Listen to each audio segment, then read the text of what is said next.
Tere, mina olen Kertu ja töötan täna Lohkva lasteaias juhtivõpetajana.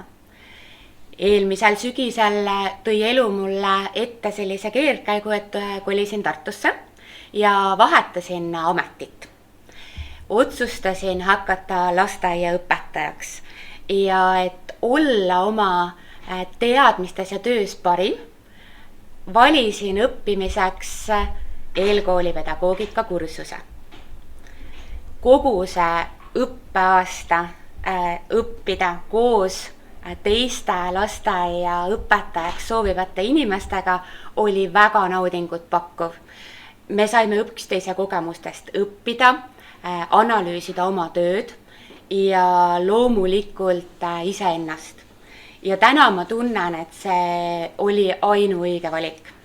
Eelkoolipedagoogika on muutnud mind julgemaks, ma usaldan rohkem iseennast, oma lapsi ja kogu protsessi.